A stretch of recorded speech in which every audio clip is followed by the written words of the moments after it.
welcome back to another episode of Titans. This is season 2, episode 2, Rose. Um, just a note, I usually keep my closet closed, but I saw the raccoon. I'm pretty sure it's a raccoon. I'll go get it out.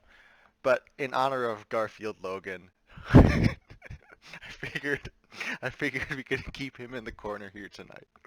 Um, because I was trying to wear green because he was my boy last week, but just in honor of Beast Boy, we'll have him up there in the corner. Um, but last time, um, yeah, it was again. It felt very finale-like, but the last 20 minutes or so was definitely a setup for this season. We got a first look at Deathstroke. We got introduced to Bruce and sort of the um, reconciliation of sorts, coming to terms, I guess, more of with between Dick and Bruce. And then we finally got introduced to Titan's Tower. Um, and yeah, based on this episode title, it looks like we're gonna meet Rose in the story and see how she fits into everything. Is she really double agent for Deathstroke, or is she, trying to turn to the good side now? Let's get into this episode and see what we got. Got a triple venti mocha for Rochelle. 3 months? Small coffee for Dirt. Dick. Excuse me? Oh, never mind. Just say that's your name. So have you God, put don't be any mean to the thought bartender. into our name? Or barista. Ooh, I love his hair. It's like lime green. Give the word, come at me. Man, don't hold back. Oh, it's Jason. I thought that was Did you Dick. just nod?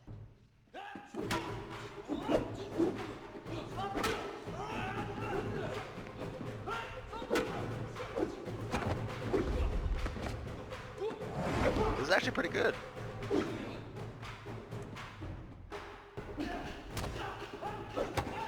Oh. Damn.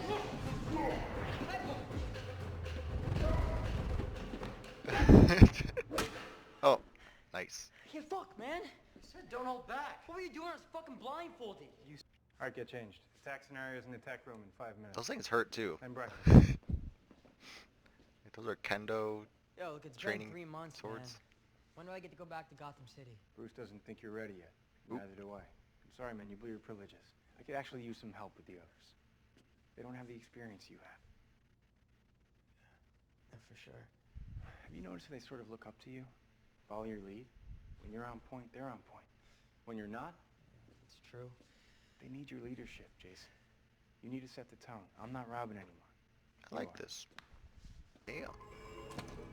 No, don't get your shoes all bloody. Oh, it says no smoking. Oh!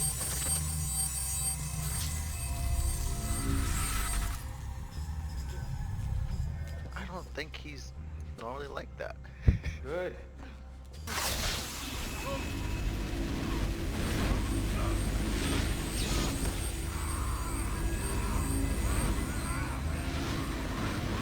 What? I love them. What the heck? Did you get any jellies? No one likes Shimmer. Maybe not on tamarind, but humans love jellies. They're doing like I know. vigilante I know you're human. buddy cop drama. Human. Maybe she's not gonna show. That wig though. She'll show. I don't know. I'm starting to think that Roy Harper's intel was wrong. Huh? You're the one that said Shimmer will do anything Did for he- money. That includes murder. It does. Pause. I'd never pause. Did she say Roy Harper? She'll show. I don't know. I'm starting to think that Roy Harper's intel was wrong.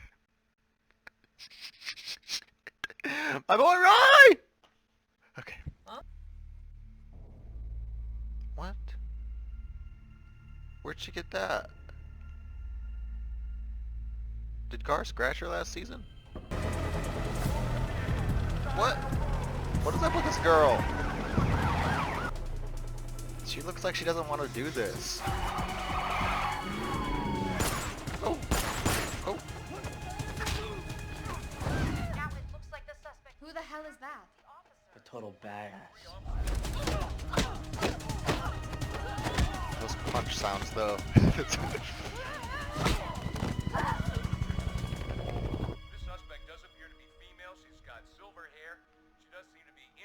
Oh. She's definitely working with Deathstroke. She's trying to send a message like, hey bitch, remember me? What the fuck? I like how nobody cares. Why isn't anybody freaking out or anything? Why are we getting so much of these two? I love them, but right now it's very side plot.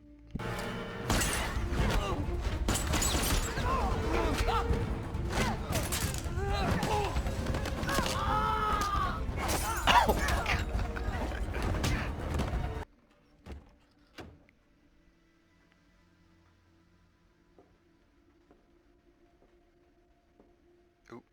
How long? Too dangerous for you. Jeep. What? We became hawk enough to deal with pain. Our pain. And it worked.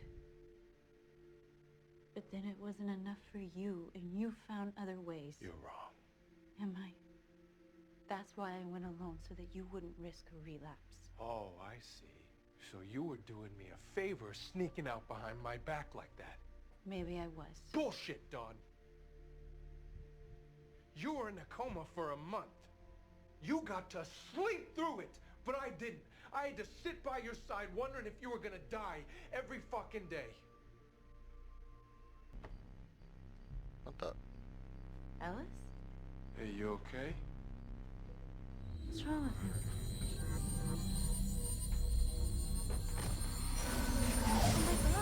No, we gotta go. Are we for real?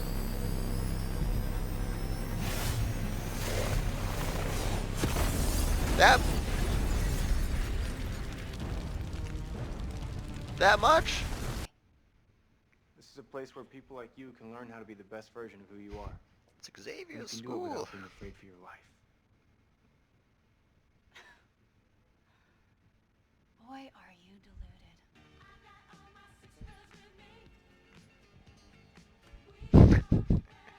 You know, they did write music after 1979.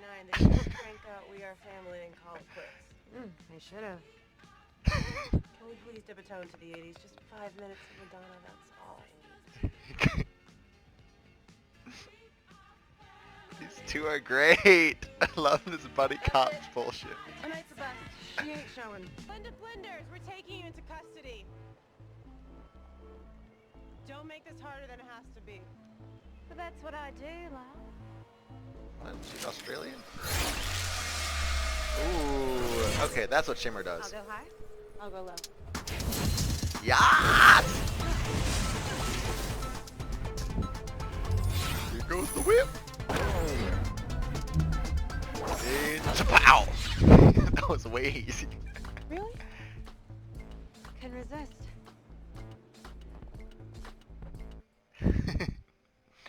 What? Back in Gotham. No worries, love. I'll be seeing you again. Doubt it. You seriously? Change the name.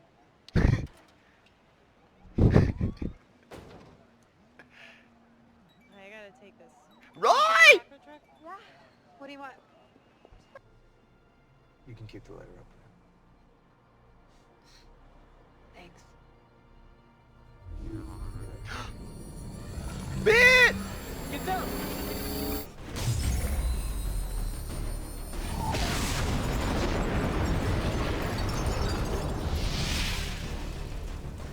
What is this Mad Bomber bullshit? Wilson! Do you know the last name? That's her dad, Slade Wilson. Oh. Jason's like, shit! Slade Wilson! Fucking What? Deathstroke. Yo! Okay. I like this episode a lot more than I thought I was going to be honest. So I didn't put it down. I'll hit this first. I love the interaction between Dick and Bruce this episode. I was not expecting him to show up, Bruce. I was expecting like first episode, okay, we got one episode, and then maybe like a mid-season or season finale kind of appearance. But no, it looks like he might be showing up more often. just sort of like as a council and stuff. I'm not expecting Batman at all, and I don't really want Batman to be honest. But Bruce Wayne, I'm okay with him showing up every once in a while just to give some knowledge advice. Um, Same with the other leaguers. If they do eventually go down that road and start giving us more mentor figures, I'm totally okay with cameos in just civilian kind of appearances. I don't want Superman to show up when Superboy shows up. I don't want a focus on the adults or the leaguers, I guess is the way to put it. I don't want to focus on them, but I do appreciate the little sprinkles of like there's a bigger world out there. Um, and that's something that I don't know. I don't know if they've confirmed or denied if Stargirl is going to be in the same universe as this, because if it is, that is the place where I could see, stuff more related to the League, the JSA, um, more big picture stuff. I could see more cameos of the actual heroes there, even though it's more of a golden age kind of thing, and it's characters that are not from the Justice League in that show. It's a long discussion, but basically, um, I was okay with Bruce's appearance here. I really liked their discussion they had. It sort of gave insights into both their characters very well about sort of the way they run things. How Bruce wanted to, you can't make a decision without all the information. It just like such a simple line like that. It shows how Bruce and Batman is able to sort of detach himself emotionally and just focus on, here's the facts, what do I do with that information? Whereas Dick has much more of a heart, he's caring, and so he's like, well, I can't keep her here forever, and is it really my place to impart decisions on her? And I can see both sides of their opinion, of their, debate, um, especially because I thought Dick recognized who she was just because of the way the camera sort of shot up when she was like looking up at the helicopter or whatever, and then like freeze framed on her face of like the eye patch, the white hair. I was like, oh, he knows this like Deathstroke's daughter. But no, he didn't apparently realize it, or maybe he does. And see, maybe he does know because he did have the information, like he had the bloody eye thing, and so he could have done that DNA scan like they were doing at the end of the episode here. So maybe he does know that they're related. And it's just like one of those viewer things, like we don't know that he knows kind of thing. But yeah, since we're talking about Dick right now, um, uh, they kind of touched on the fact that if Jason is Robin, what is Dick? And so I just this random fact. Apparently, the term Nightwing, besides the comic lore, apparently in real life, it's something like a police officer, like a rookie police officer, sort of on their own for the first time or something. And so it just fits really well because Dick is a police officer. Obviously, he has he hasn't been working for a couple months, but he was at one point a police officer, and separated from Batman. He was doing his own thing for a year. Um, uh, it was just like I don't know. I could just see that being the explanation in this universe because like it's basically his first kind of run by himself. And I could see them using that excuse for how he gets his name. But I also kind of want the Easter egg nod that it comes from Krypton and comes from Superman's idea, because I just love that. But either way, I'm gonna need a Nightwing name drop sooner rather than later. The action choreo this episode, it was hit or miss. I think the Hankin, not the Hankin, was it? No, it was the Rose scene where she was fighting the cops. That one, the choreo was okay. It was just the sound editing. It was like, what are these punch and kick sounds? Um, everything else with this episode I loved. The other fight scenes between, I keep wanting to say Ryan Potter, Beast Boy and Jason. I loved that fight scene, especially with the blindfold, um, because I was, you know, we saw a bit of it in the trailer, and again, I thought it was Dick in the trailer, so I was surprised that it was Jason here. Um, but it was interesting. It was a good fight scene, because usually when they have blindfold kind of fights, it's very simplistic because you have to be able to land the punches and stuff. You have to be able to land the choreo when you don't see what's going on. It's muscle memory basically, and the person that you're fighting has to be able to. Uh, they're the ones positioning themselves to be in the right spot, to be punched or kicked or whatever, avoiding things. So it's a lot of work on both their parts, and so they were selling it really well here. Um, uh, yeah, they were selling it really well here, and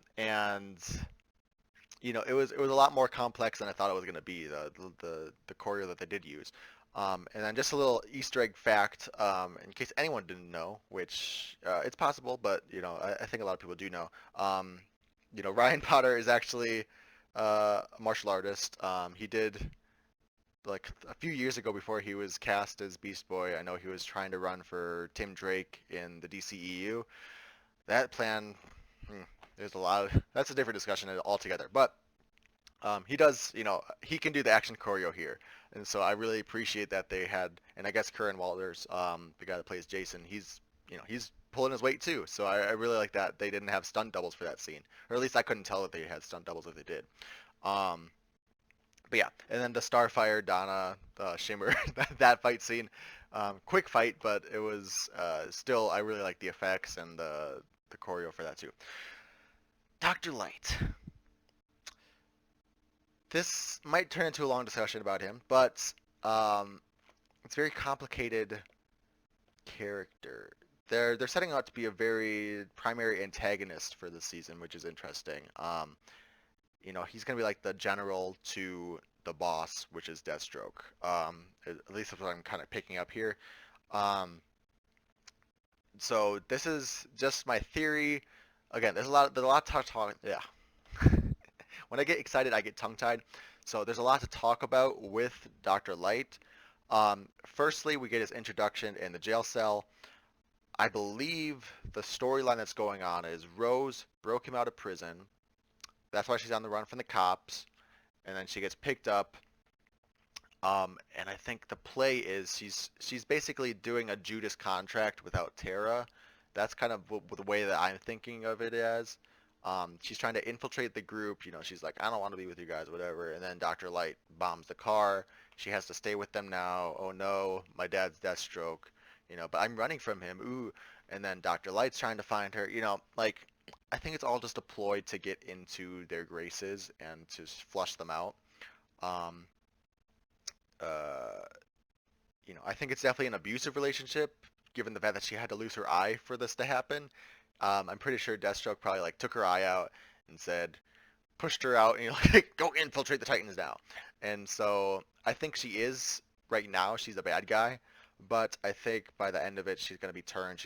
It's kind of like if I'm not gonna talk about, but I think she is going to be swayed by the conversation. She's going to turn out good in the end and join them, because she is an anti-hero kind of. She has been in Titans in the comics, so I see her being a redemption arc here. But yeah, for now, I think she's definitely working with the bad guys. She broke out Dr. Light, and she's working with Deathstroke to try and get in there.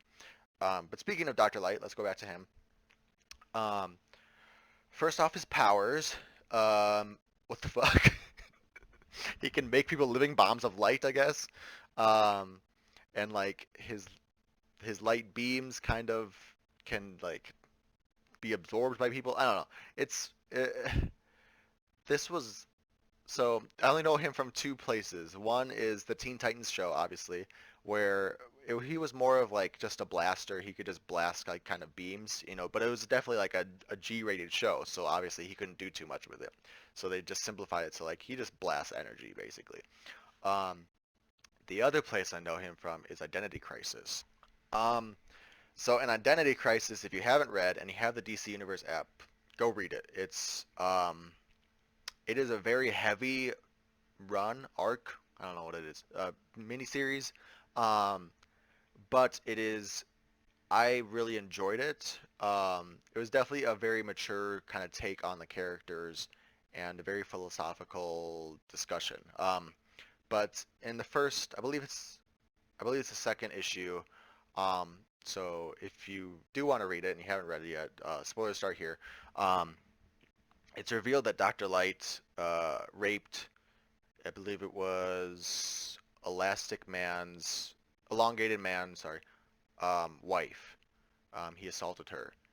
And so, because of that, the plot of the whole issue or of the whole series comes out, and basically there's like 7 or 8 leaguers that decide to lobotomize Dr. Light. Well, they don't lobotomize him, but I think Zatanna basically erases his memory of that happening, and then they all kind of keep it a secret, like that happened. And then eventually Batman finds out, they erase his memory too. But basically the whole thing is like secrets coming out, and it's all spurned. It's all started from this fact that Dr. Light is a creep. Um, and so, end of spoilers. Um, so Dr. Light is a very strange character to have. Um, there is a female Dr. Light, and um, she was in The Flash. If you've watched the Flash TV series, that was, I believe, was Linda Park, um, or her doppelganger from Earth 2 or something, was Dr. Light. And so there's multiple versions of Dr. Light, is basically my point. But the male one is usually the creepazoid one. Even in Teen Titans, the animated series, he was a kind of creeper. They had like an episode with Raven. I was kind of like, ugh. And so I I'm just curious to see what they're going to do with this character here. Um, Especially, like, I could definitely see him being the creeper route. Just the no offense to the actor, but I feel like he's playing it that way. And the writers, I think the show is kind of going in that direction, that he is not a cool guy, Um, but yeah, it's just there's a lot to talk about with Dr. Light, and so it'll be interesting to see where we go with from here. Um, as far as his powers go, again, I'm just like, I never thought he was a metahuman. I always thought it was part of his suit. So to see it coming from his like tattoo glyph or something, I'm just interested to see the progression of that sort of storyline. Okay, lastly, I have to talk about Hank and Dawn. I actually have one more thing, but it's just a quick thing. Hank and Dawn. Um, I did see a little bit of discussion on Twitter. I didn't see any spoilers or anything, but I just saw, there people were venting about Hank and Dawn in this episode, and I can kind of see why. They are, I love them. I was with the majority of the audience throughout season one. Episode two, we get introduced to them, and then Dawn gets paralyzed, or not paralyzed. She gets comatose, thrown off the building or whatever. And then they're kind of just sidelined for the rest of the season, and then all of a sudden they show up in episode 9 as a flashback. I was very thrown off by that. I loved the episode, don't get me wrong. Episode 9 was one of the best episodes of the first season. It was just a out of left field kind of thing, because, why are we... Sorry, this light was on. Why are we talking about Hank and Dawn all of a sudden?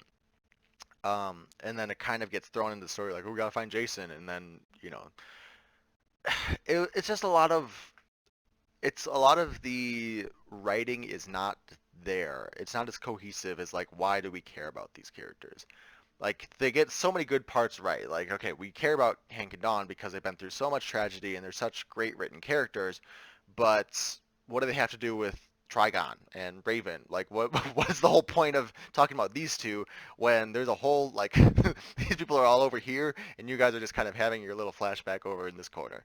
Um, and so they did not pull it together by the season premiere. It was like, okay, why do we need Jason? Why are Hank and Dawn here? Just because, hey, everyone's here now. Let's have a party. Like, I don't know. It didn't come together in the way that it should. And so this episode kind of continued that problem of, yeah, they're kind of doing their own thing, but we're kind of pulling them into the thing.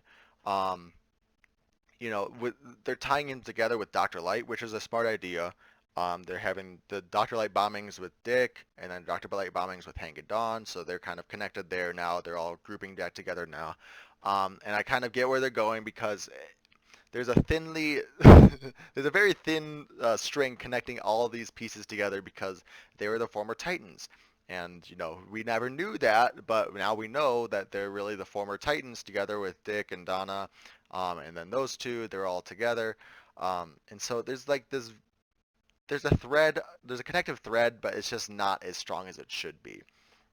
Um, and so the other thing with Hank and Donna I really like is that Hank is he's not the pacifist by any means, but he is trying to settle down. And Don is like, no, I got a mission still. And I've said this in the trailer too. I like the play on the hawk and the dove, Hank and Dawn. If hawks are seen as warlike, militaristic, they're aggressive, whereas doves are pacifists and peaceful, and they're trying to camaraderie, compassion, and so I like that they're playing with those symbols, and they have Dawn, who is supposed to represent peace and compassion, and fighting at the last resort, basically.